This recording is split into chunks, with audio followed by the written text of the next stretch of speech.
শেখ হাসিনাকে আনুষ্ঠানিকভাবে ফেরত চাইল ঢাকা, চিঠি গ্রহণ করেছে দিল্লি, নিশ্চিত করেছে ভারতের পররাষ্ট্র মন্ত্রণালয়।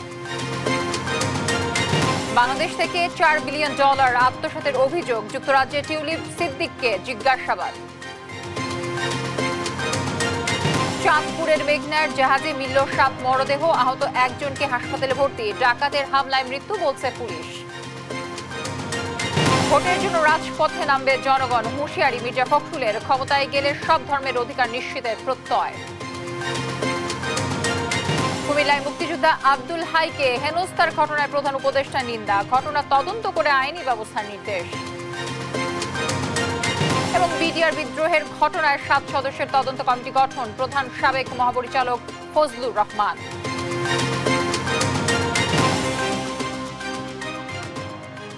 দর্শক, সংবাদপত্রে শুনছিলেন KSTM সংবাদ শিরোনামগুলো, সঙ্গে থাকছে আমি তানজিয়া জুথি। জানাবো বিস্তারিত। শেখ হাসিনাকে ফেরত পাঠাতে ঢাকার চিঠি গ্রহণ করেছে দিল্লি, নিশ্চিত করেছেন ভারতের পররাষ্ট্র মন্ত্রণালয়ের সহকারী মুখপাত্র। এর আগে সাবেক প্রধানমন্ত্রীকে ফেরত চেয়ে দিল্লিকে চিঠি দেওয়ার কথা জানান পররাষ্ট্র উপদেষ্টা মোহাম্মদ তৌহিদ হোসেন। বলেন, বিচার ব্যবস্থার মুখোমুখি করতেই এ উদ্যোগ। জান্নাতুল মোহনার প্রতিবেদনে আমরা বিস্তারিত জানব। 5ই আগস্ট ভারতে পালিয়ে যাবার 4 মাস পর অবশেষে সাবেক প্রধানমন্ত্রী শেখ হাসিনাকে দেশে ফেরাতে আনুষ্ঠানিক উদ্যোগ নিয়েছে পররাষ্ট্র মন্ত্রণালয়। গত 17 অক্টোবর আন্তর্জাতিক অপরাধ ট্রাইব্যুনাল শেখ হাসিনার বিরুদ্ধে গ্রেপ্তারি পরোয়ানা জারির পরেই শুরু হয় নানা আইনি পদক্ষেপ। আদালত আমাদের আবেদন মঞ্জুর করে সাবেক প্রধানমন্ত্রী শেখ হাসিনাকে গ্রেপ্তার করার জন্য নির্দেশ দিয়েছেন এবং এরই প্রেক্ষিতে সোমবার দুপুরে পররাষ্ট্র উপদেষ্টা জানান, শেখ হাসিনাকে ফেরাতে ভারতের কাছে নোট ভার্বাল পাঠানো হয়েছে। তাকে যে চাওয়া হচ্ছে ফেরত বিচার ব্যবস্থার জন্য সেটা জানিয়েছি। এর আগে সকালে পিলখানায় বিজিবি দিবস উপলক্ষে এক অনুষ্ঠানে স্বরাষ্ট্র উপদেষ্টা মোহাম্মদ জাহাঙ্গীর আলম চৌধুরী জানান, হাসিনাকে দেশে ফেরাতে ভারতের সঙ্গে যোগাযোগের জন্য প্রয়োজনীয় উদ্যোগ নিতে পররাষ্ট্র মন্ত্রণালয়কে চিঠি দেওয়া হয়। ফেরত পাঠানোর ব্যাপারে তো আমরা তো পাঠিয়ে দিয়েছি পররাষ্ট্র মন্ত্রণালয়ে, আমাদের চিঠি অলরেডি চলে গেছে ওনারে এক্সট্রাডিশন করার জন্য, এটা প্রক্রিয়াধীন আছে। স্বরাষ্ট্রমন্ত্রী জানান, ভারত বাংলাদেশ বন্দি বিনিময় চুক্তি অনুযায়ী হাসিনাকে দেশে ফেরত আনা হবে। জান্নাতুল মোহনা, দেশ টিভি, ঢাকা। বাংলাদেশের অবকাঠামো প্রকল্প থেকে অর্থ আত্মসাতের অভিযোগে জিজ্ঞাসাবাদ করা হয়েছে শেখ হাসিনার বোনের মেয়ে লেবার পার্টির মন্ত্রী টিউলিপ সিদ্দিককে। রোববার এক প্রতিবেদনে দ্য টাইমস জানায়, বৃহস্পতিবার যুক্তরাজ্যের মন্ত্রিপরিষদ অফিস জিজ্ঞাসাবাদ করে, যদিও এ দুর্নীতিতে জড়িত থাকার বিষয়টি অস্বীকার করেন টিউলিপ। এ বিষয়ে আরো জানাচ্ছেন আফরিন মৌ। বাংলাদেশের সাবেক প্রধানমন্ত্রী শেখ হাসিনা দেশ ছেড়ে পালানোর পর থেকেই একের পর এক সামনে আসছে তার বিরুদ্ধে ওঠা নানা দুর্নীতির অভিযোগ। বাদ যায়নি তার পরিবারের সদস্যরাও।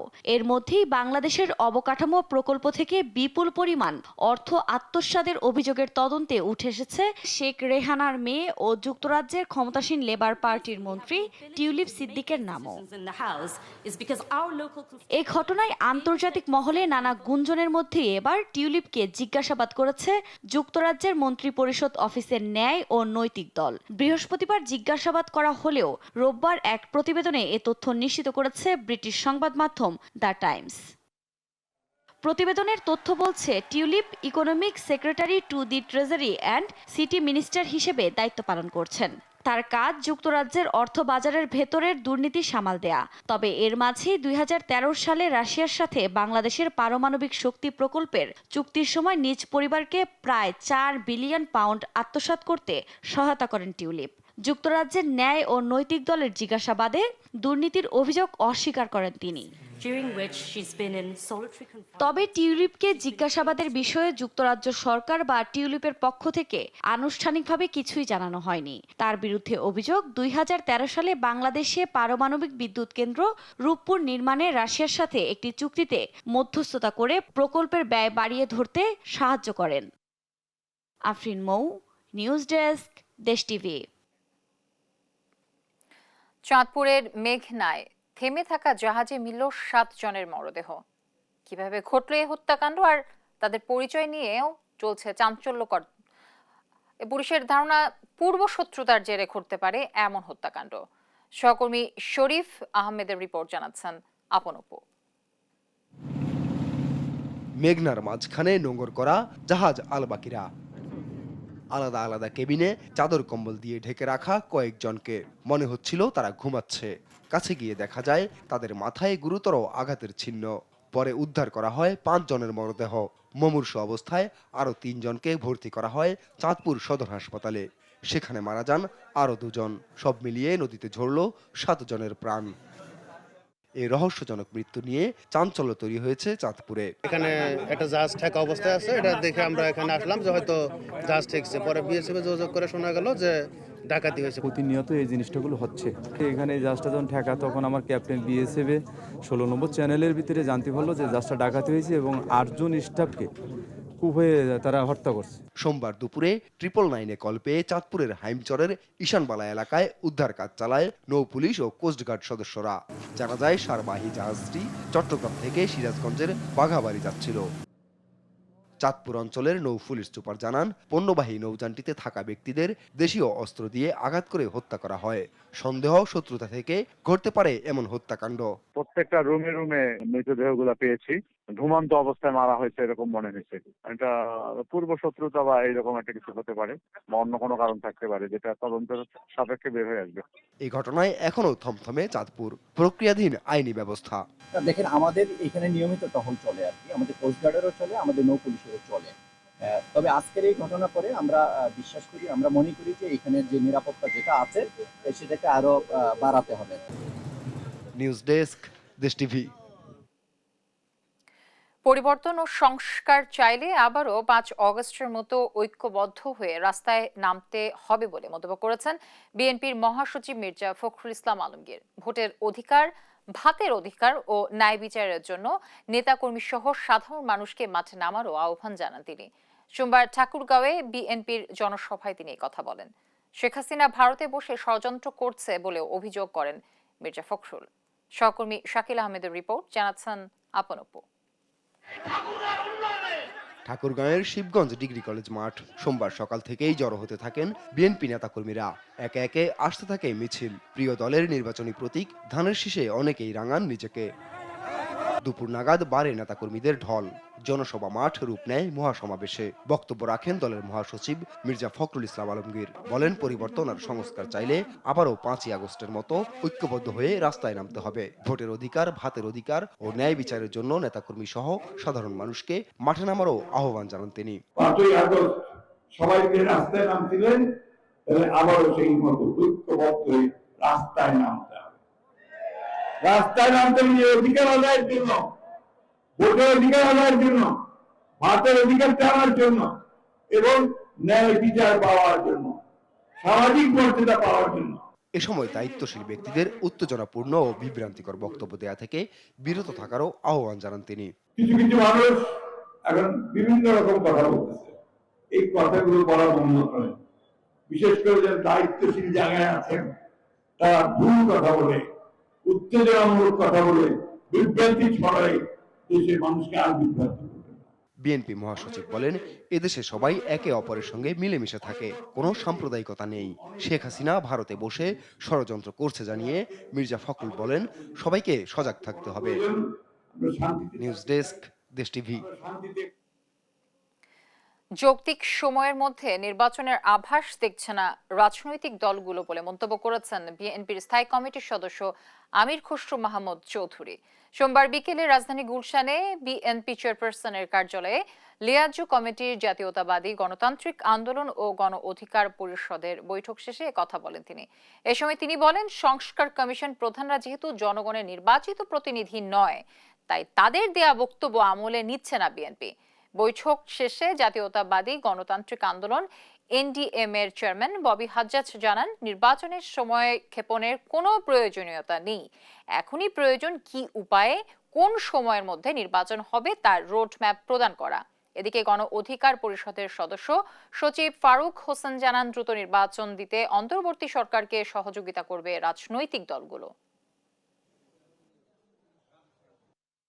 আমরা মনে করি সবচেয়ে গুরুত্বপূর্ণ বিষয় হচ্ছে বাংলাদেশের মানুষ যেটার জন্য অপেক্ষা করছে সেটা হচ্ছে আগামী নির্বাচন। এবং সেই বিষয়ে একটা যে সরকারের পক্ষ থেকে যে কথাটা বলা হচ্ছে সময়সীমার, সে ব্যাপারে কোনো আলোচনা করা হয়নি। সুতরাং আমরা অবগত নই কি কারণে এত দীর্ঘ সময় নিয়ে নির্বাচনের সব টাইম ফ্রেম দেওয়া হয়েছে। অন্তর্বর্তীকালীন সরকারের কাছ থেকে আমরা পরিষ্কার একটা রোড ম্যাপ দেখতে চাই, কারণ যতই আমরা সংস্কার বা যেই ডিসিশনই নিতে চাই না কেন সেটা একটা ম্যান্ডেট লাগবে। এই ম্যান্ডেটটা যদি জনগণের থেকে না আসে তাহলে এটা সঠিক ম্যান্ডেট কখনোই হবে না।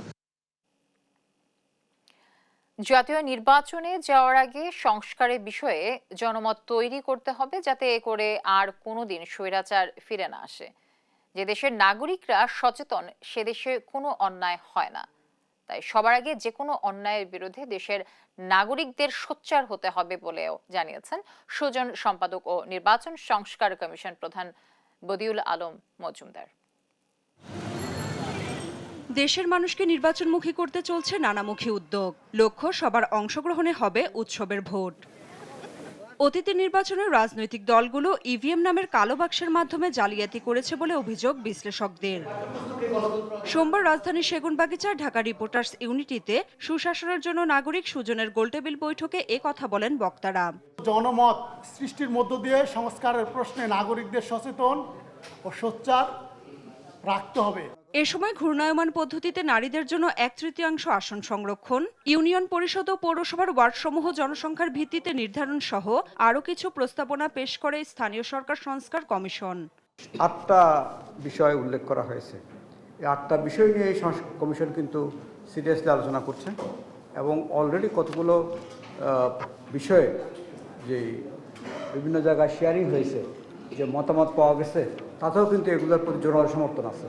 তবে নির্বাচনে যে দলই ক্ষমতায় আসবে তাদের মনে রাখতে হবে জুলাই বিপ্লবে ছাত্র জনতার আত্মত্যাগ। কিভাবে তারা সরকারে আসলো এটা মাথায় রেখে নির্বাচিত প্রার্থীদের ক্ষমতা প্রয়োগ ও নির্বাচন পরিচালনায় স্থায়ীভাবে পরিবর্তন আনা দরকার বলে মনে করে কমিশন। জাতীয় নির্বাচনে যদি ঘূর্ণায়মান পদ্ধতি হয় তাহলে কিভাবে হবে? ধরেন যদি নারীর আসন 100 করা হয়, বাড়ানো এখন 50 আছে 100 করা হয়, 400 থেকে 100 আসন লটারির ভিত্তিতে কিংবা অন্য কোনোভাবে চিহ্নিত করে ওই আসনগুলোতে শুধুমাত্র নারীরা প্রতিনিধিত্ব করবে। এই বিভিন্ন দল থেকে প্রতিনিধিত্ব করবে, যেখানে যোগ্যতার ভিত্তিতে মনোনয়ন দেবে, আর বাকি 300 আসনে নারী পুরুষ উভয় প্রতিনিধিত্ব করবে। বিগত নির্বাচনে যারা ইভিএম নিয়ে জালিয়াতি করেছে তাদের শাস্তির আওতায় আনা উচিত বলেও মনে করেন তিনি। নো ইভিএম, বরং ইভিএম যারা করেছে তাদের তদন্ত হওয়া উচিত। নাফিয়া ফারজানা, দেশ টিভি, ঢাকা। কুমিল্লায় মুক্তিযোদ্ধা আব্দুল হাইকে গলায় জুতার মালা পরিয়ে হেনস্থা করার ঘটনায় নিন্দা জানিয়েছেন প্রধান উপদেষ্টা ডক্টর মোহাম্মদ ইউনূস। বিষয়টি তদন্ত করে জড়িতদের দ্রুত আইনের আওতায় আনার নির্দেশ দেন তিনি। সোমবার সকালে এক বিবৃতিতে প্রধান উপদেষ্টার প্রেস উইং এ কথা জানিয়েছেন। সম্প্রতি ওই মুক্তিযোদ্ধাকে স্বৈরাচারের দোসর আখ্যা দিয়ে হেনস্থা করে স্থানীয়রা, যার ভিডিও সামাজিক যোগাযোগ মাধ্যমে ভাইরাল হয়। সহকর্মী সুমন কবিরের তথ্যচিত্রে বিস্তারিত আব্দুল্লাহ আল মারুফের রিপোর্টে। সামাজিক যোগাযোগ মাধ্যমে ছড়িয়ে পড়া ভিডিওতে দেখা যায় কয়েকজন যুবক আব্দুল হাই কানুর গলায় জুতার মালা পরিয়েছেন। এ সময় পাশ থেকে একজন তাকে বাড়ি থেকে বের হয়ে যেতে বলছেন, অপরজন বলছেন কুমিল্লা থেকে বের হয়ে যেতে। এ সময় বাড়ি থেকে বের হতে রাজি না হলে আরেক ব্যক্তি বলেন, আপনি পুরো গ্রামের মানুষের কাছে মাফ চাইতে পারবেন। এ সময় তিনি হাত জোর করে সবার কাছে মাফ চান। 150 টাকার স্টাম্প বলছে যে তুই আর মুক্তিযোদ্ধা নামে পরিচয় দিবি না, এই এলাকায় থাকবি না, এখানে তুই টিপ দে এবং স্বাক্ষর দে। আমি কইছি আমি স্বাধীনতা মুক্তিযুদ্ধে অংশগ্রহণ করছি, আমার জীবন চলে দেব, আমি মুক্তিযোদ্ধা। আমারে চড়ছে শোয়াইয়া, আমারে বসাইছে, আমার মাথায় এভাবে বসে দিছে। আমি এটার বিচার চাই। আর বলছে 5টার আগে যদি বাড়ি থেকে না যাস, 5টার আগে বাড়ি থেকে না গেলে তাইলে তোদের বাপ বেটার হাড় মাংস খুঁজি পাওয়া যাবে না। এমন হেনস্থার শিকার বীর মুক্তিযোদ্ধা আব্দুল হাই 14 উপজেলার বাতিশা ইউনিয়নের লুদিয়ারা গ্রামের বাসিন্দা। এক সময় তিনি আওয়ামী লীগের রাজনীতির সঙ্গে জড়িত ছিলেন বলে জানায় স্থানীয়রা। আমি এখানে আসলাম, আসি দেখেছি কানুবা এখানে বসা এই শহীদ মিনারের সামনে। তখন আমি পোলাপানের সবাই ডাক দিলাম যে খবর দেয়, উনি মুরব্বী মানুষ আর উনি 2টা রিং লাগাইছে, যে কোনো মুহূর্তে উনি স্ট্রোক করে মারা যেতে পারে। 16 বছর এর দেশে থাকে না, তো এর থাকে ঢাকা কুমিল্লা। তারপরে 1 বছর উনি বাড়িতে আছে। কালকে হে তো ওই অসুস্থ, হের ওষুধ লাগে সব সময়। সে ওষুধের লাই যাইব, ওষুধের লাই যাইতে ওর ডায়াবেটিস প্রেশার মাপছে বাজারে। মাফি দোকান তো বাইরেতে এই ছেলেটারে হয়তো চাচা কই কথা বলে উঠছে, ছেলেটা আসি ওর কলার চাবি ধরি ওর একদম স্কুলে নিয়ে গেছে, অনেক অপমান করছে। ওনারা এই বিষয়ে এখন পর্যন্ত লিখিত অভিযোগ দেননি, ওনারা লিখিত এই বিষয়ে মামলার প্রক্রিয়াধীন আছে। এদিকে মুক্তিযোদ্ধাকে হেনস্থার ঘটনায় তীব্র নিন্দা জানিয়েছেন প্রধান উপদেষ্টা ডক্টর মোহাম্মদ ইউনূস। ঘটনার সঙ্গে জড়িতদের দ্রুত গ্রেফতার করার নির্দেশ দেন তিনি। নিউজ ডেস্ক, দেশ টিভি। বিডিআর হত্যাকাণ্ডের ঘটনায় 7 সদস্যের তদন্ত কমিশন গঠন করা হয়েছে বলে জানিয়েছেন স্বরাষ্ট্র উপদেষ্টা জাহাঙ্গীর আলম। বিজিবি দিবস উপলক্ষে খেতাবপ্রাপ্ত বীর মুক্তিযোদ্ধা ও পরিবারবর্গের সংবর্ধনা অনুষ্ঠানে এই কথা বলেন তিনি। এ সময় তার বক্তব্যে উঠে আসে রোহিঙ্গা প্রসঙ্গ। জানান গেল 2 বছরে দেশে অন্তত 60,000 রোহিঙ্গা বাংলাদেশে প্রবেশ করেছে। তাদের আর দেশে প্রবেশ করতে দেয়া হবে না বলেও স্পষ্ট জানিয়ে দেন তিনি।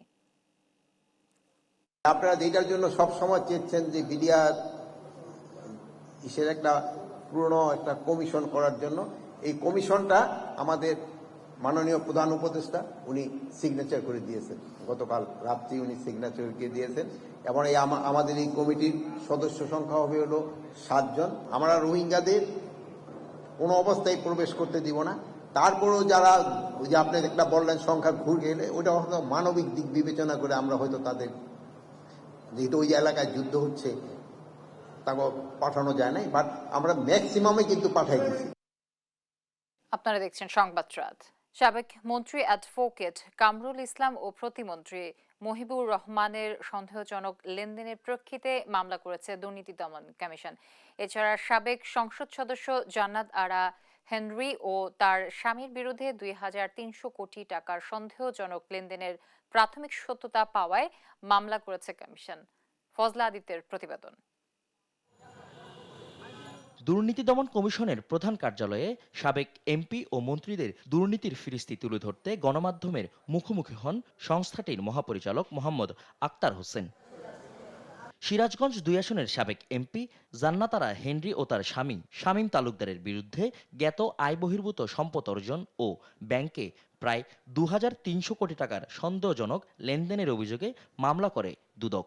জান্নাত আরা হেনরি সাবেক সংসদ সদস্য, সিরাজগঞ্জ 2 আসন কর্তৃক তার বিভিন্ন পদবি এবং সংসদ সদস্য হিসাবে ক্ষমতার অপব্যবহার পূর্বক 35টি ব্যাংক হিসাবের মাধ্যমে 2,62,66,66,577 টাকা এবং 13,78,46,46 ডলার মার্কিন ডলার সন্দেহজনক লেনদেন করার অপরাধে একটি মামলা রুজু করা হয়েছে। সাবেক আইন প্রতিমন্ত্রী কামরুল ইসলামের বিরুদ্ধে মামলা করেছে দুদক। একই সাথে তার স্ত্রী ও সন্তানদের বিরুদ্ধে সম্পদ বিবরণী দাখিলের নির্দেশ দেয় সংস্থাটি। অভিযোগ সংশ্লিষ্ট অ্যাডভোকেট মোহাম্মদ কামরুল ইসলাম 15টি ব্যাংক হিসাবে 21,18,00,000 টাকারও বেশি টাকা অস্বাভাবিক লেনদেনের অভিযোগে এটি মামলা রুজু করা হয়েছে। সাবেক দুর্যোগ ও ত্রাণ প্রতিমন্ত্রী মোহাম্মদ মহিবুর রহমান ও তার স্ত্রীর 34টি ব্যাংক অ্যাকাউন্টে 39,22,00,000 টাকার সন্দেহজনক লেনদেনের তথ্য পায় দুদক। এরই প্রেক্ষিতে মামলা করেছে সংস্থাটি। অভিযোগ সংশ্লিষ্ট জনাব মোহাম্মদ মহিবুর রহমান অসাধু উপায়ে অর্জিত সম্পদ হস্তান্তর, রূপান্তর এবং স্থানান্তরের অপরাধে মামলা রুজু করা হয়েছে। ফজলে আদিত্য, দেশ টিভি, ঢাকা। স্বাস্থ্য মন্ত্রণালয়ের নীতি নির্ধারণী সব পদে স্বাস্থ্য ক্যাডার কর্মকর্তাদের পদায়ন ও উপসচিব পুলে উন্মুক্ত পরীক্ষার মাধ্যমে নিয়োগের দাবি জানিয়েছে বিসিএস স্বাস্থ্য ক্যাডার অ্যাসোসিয়েশন। সোমবার রাজধানীর প্রেস ক্লাবে এক সংবাদ সম্মেলনে এ দাবি জানানো হয়। এ সময় স্বাস্থ্য খাতের বিশেষজ্ঞদের সঙ্গে পরামর্শ না করে ক্যাডার বাতিল করে স্বাস্থ্য কমিশন গঠনের প্রস্তাব প্রত্যাহারের আহ্বান জানান তারা। হাসান মাহমুদের রিপোর্ট। গেল মঙ্গলবার ক্যাডার কাঠামো থেকে স্বাস্থ্য ও শিক্ষা ক্যাডারকে আলাদা রাখার সুপারিশ করা হবে, এমন কথা জানায় জনপ্রশাসন সংস্কার কমিশন। সোমবার এক সংবাদ সম্মেলনে এমন প্রস্তাবের প্রতিবাদ জানায় বিসিএস স্বাস্থ্য ক্যাডার অ্যাসোসিয়েশন। আমরা সংস্কার কার্যক্রমকে সাধুবাদ জানাই, তবে সন্ধিমূলক সুপারিশকে সংস্কার প্রস্তাব হিসেবে আমরা মানব না। এ সময় স্বাস্থ্য মন্ত্রণালয়ের নীতি নির্ধারণী পর্যায়ে স্বাস্থ্য ক্যাডারদের পদায়নের দাবি জানান তারা। স্বাস্থ্য মন্ত্রণালয়ের সকল পর্যায়ের নীতি নির্ধারণী পদে স্বাস্থ্য ক্যাডার কর্মকর্তাদের পদায়িত হতে হবে। উপসচিব পুলে উন্মুক্ত পরীক্ষার মাধ্যমে নিয়োগ প্রদান করতে হবে। দেশের স্বাস্থ্য খাতের দুরবস্থার জন্য নীতি নির্ধারণে চিকিৎসকদের ভূমিকা না থাকাকেই দায়ী করেন বক্তারা। তাহলে কে ফেল করেছে 53 বছর? স্বাস্থ্য মন্ত্রণালয়, তাদের বিচার চাই। তারা 53 বছর কি করেছে দেশের স্বাস্থ্য ব্যবস্থার জন্য? আগে তাদের বিচার করতে হবে এবং তাদের কাছ থেকে এই দায়িত্ব স্বাস্থ্য ক্যাডারের ব্যক্তিদের কাছে দিতে হবে। কিন্তু আমি কিভাবে জবাব দেব? কারণ নীতি নির্ধারিত আমি না।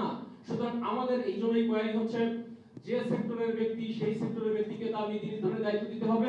এ সময় ক্যাডার বিলুপ্ত করে আলাদা কমিশন মানা হবে না বলেও হুঁশিয়ারি করেন অ্যাসোসিয়েশনের নেতারা। হাসান মাহমুদ, দেশ টিভি, ঢাকা। দেখছেন সংবাদরাত।